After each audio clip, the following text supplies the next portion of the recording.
6 vjeçaria e sjell me urgjencë nga Korça mbrëmjen e së dielës në QSUT vijon të jetë në gjendje të rëndë. E mitura ka djegje në 42% të trupit, të gradës së 2 dhe të 3. Vogëlushja me spektrën autik është në gjendje kritike, ndaj po merret parasysh edhe vendimi për trajtim jashtë vendit. Ajo mbeti e plagosur pas zjarrit tragjik që përfshiu banesën në Maliq, ku humbi jetën nëna e saj dhe vëllai 14 vjeç. Një ditë pas ngjarjes, përgjegjësi i shërbimit zjarfikës në Bashkinë e Maliqit, Sadik Halili, tha se ka qenë policia ajo që ka bërë lajmërimin e parë e më pas kanë shkuar menjëherë në vend ngjarje.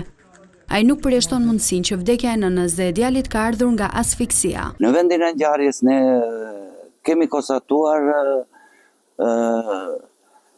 3 persona, nga të cilët 2 në gjendje të rëndë, mund të them, edhe vajzën e vogël e cila ishte e vetëdijshme, kurse 2 personat e tjerë ishin të pavetëdijshëm.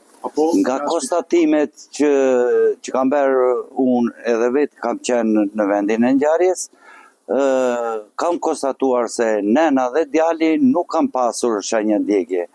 Po mund të them unë, specialisti kësaj fushë nuk jam, po them se ka erdhur nga asfiksia. Kurse vajza e vogël, 6 vjeçare, ka pasur disa shenja djegje në pjesë të ndryshme të trupit.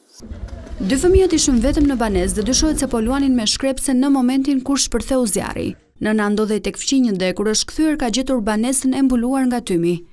Merieme Hazizllari arriti të nxjerrë vajzën jashtë, por kur u rikthye për të shpëtuar djalin, fatkeqësisht mbeti e bllokuar brenda dhe humbi jetën së bashku me të birin, që gjithashtu ishte me aftësi të kufizuara.